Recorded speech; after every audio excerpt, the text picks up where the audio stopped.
Je regardais ce voilier à l'horizon. Je rêvais d'être à son bord.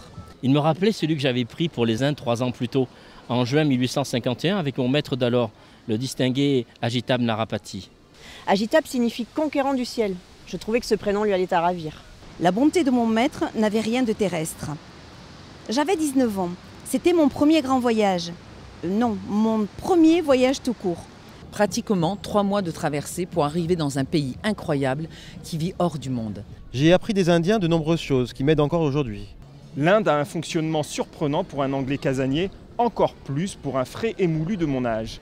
Le pays est régi par de nombreux codes cloisonnants et froids, auxquels se mêle pourtant harmonieusement la chaleur de ses habitants.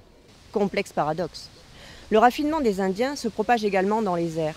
Le vent répand une odeur brûlante d'épices envoûtantes qui vous pousse à la curiosité. Mon maître était une belle personne, humaine et bienveillante. Il se moquait des préjugés et considérait chaque homme pour ses qualités et non en fonction de la caste qui le cloîtrait. Mais, habile, magicien, il respectait les règles et ne froissait jamais personne, ni les nobles, ni les intouchables. Mes rapports avec lui étaient presque du même ordre, un mélange de distance et de rapprochement.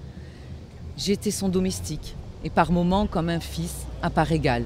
J'étais obéissant et prévenant, de bon cœur forcément. Je respectais tellement cet homme, affectueusement. Ajitab Narapati était connu pour être un commerçant prospère à Londres. Il l'était. Mais aux Indes, mon maître était un genre d'humaniste qui se faisait un devoir d'acheter plus cher que ce qu'on lui demandait. Il ne voulait pas profiter de la misère de ses compatriotes. Le joug anglais était déjà bien assez lourd. Mais avant de découvrir tout cela, il me fallait survivre à la traversée. Alors John, vous semblez bien pâle. Vous avez le mal de mer ? Le mal de terre, monsieur. Je regrette le parquet du salon de Londres. Ce bateau grince tout autant pourtant. Oui, mais il sent moins la cire. Oh, cette odeur. Je n'arrive pas à m'y... J'eus à peine atteint le bastingage que déjà mon estomac se retourna et d'une distance que j'espérais suffisamment éloignée, je dis à mon maître « Pardonnez-moi ce triste spectacle, monsieur. Je ferais mieux de m'éloigner de vous durant le voyage. » Il rit de bon cœur. Mais non, John, ce sont des choses naturelles.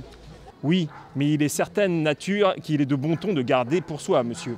Alors que je souriais en évoquant ce moment, le son irritant de la petite clochette du tyran des sables m'extirpa de mes souvenirs. Georges Beaufort avait froid. Il voulait rentrer. « À la bonne heure, enfin une bonne décision. »